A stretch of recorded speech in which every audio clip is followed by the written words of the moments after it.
Hello বন্ধুরা, পাঁচফোড়নে তোমাদের সবাইকে স্বাগত। তো আজকে আমি তোমাদের সঙ্গে একটা রেসিপি শেয়ার করব। খুব সিম্পল, সব বাড়িতেই এটা হয়ে থাকে।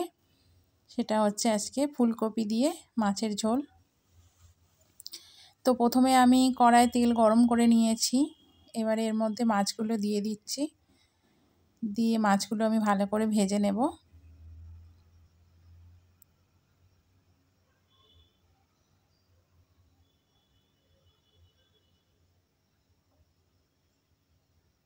তো দেখো, আমার মাছগুলো কড়াতে দেয়া হয়ে গেল।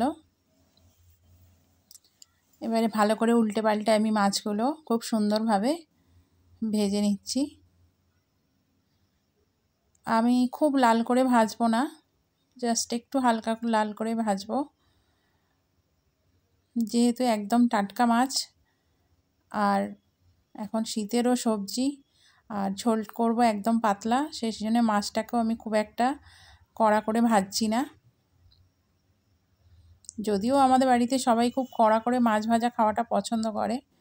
তো দেখো, এখানে মাছগুলো ভাজা হয়ে গেছে, আমি তুলে নিচ্ছি।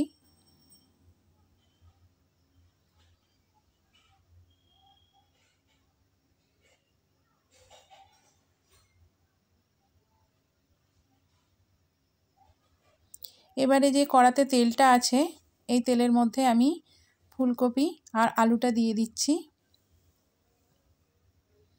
দিয়ে একটু ভালো করে ভেজে নেব।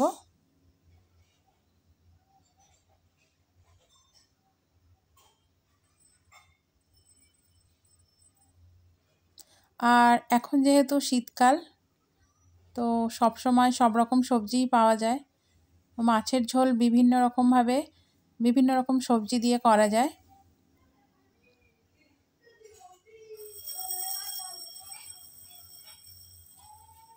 তো দেখো, এখানে আমাদের ফুলকপি আর আলুটা ভাজা হয়ে গেছে, এটাকে আমি তুলে নিচ্ছি। এবারে কড়ার মধ্যে আমি একটু তেল দিয়ে দেব অল্প করে। আসলে আমি একটু কম তেলে রান্না করা পছন্দ করি। খুব বেশি তেল দিলে মাছের ঝোলটা আবার তেল তেল হয়ে যাবে, ভালো লাগবে না। তো দেখো, এখানে কড়াতে তেল দিয়ে আমি পেঁয়াজটা ভেজে নিয়েছি হালকা করে। তার মধ্যে দিয়ে দিলাম একটু আদা আর হলুদ গুঁড়ো, লঙ্কা গুঁড়ো, জিরে গুঁড়ো। লঙ্কা গুঁড়োটা খুব কমই দিয়েছি, যেহেতু কাঁচা লঙ্কাটা আমি ব্যবহার করেছি। যে যেরকম ঝাল খাবে সে সেরকমভাবে ইউজ করবে। তো মশলাটা কষা হয়ে যেতে আমি এখানে ফুলকপি আর আলুটাও দিয়ে দিয়েছি, দিয়ে ভালো করে কষে নিচ্ছি।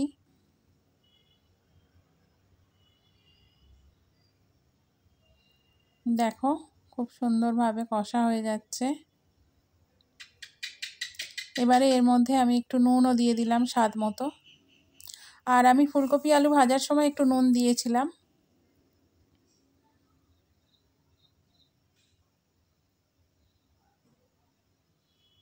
তো খুব সুন্দরভাবে কষা হয়ে গেছে। তো আমি জল দিয়ে দিলাম এখানে। তো ঝোলটা ফুটে গেছে, দেখতেই পাচ্ছ। এবার এর মধ্যে আমি ভাজা মাছগুলোকে দিয়ে দিচ্ছি।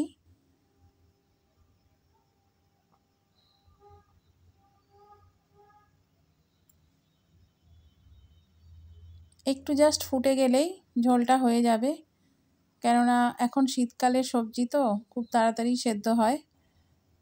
তো দেখো,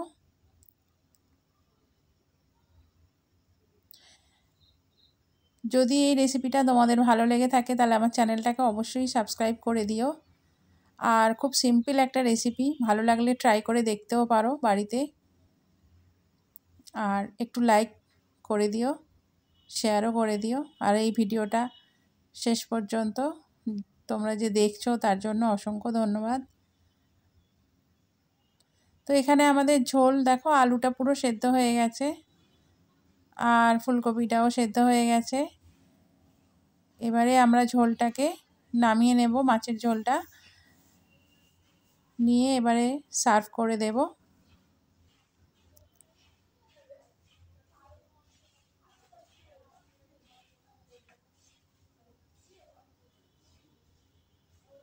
তো আমাদের মাছের ঝোল সার্ভ করার জন্য পুরোপুরি রেডি।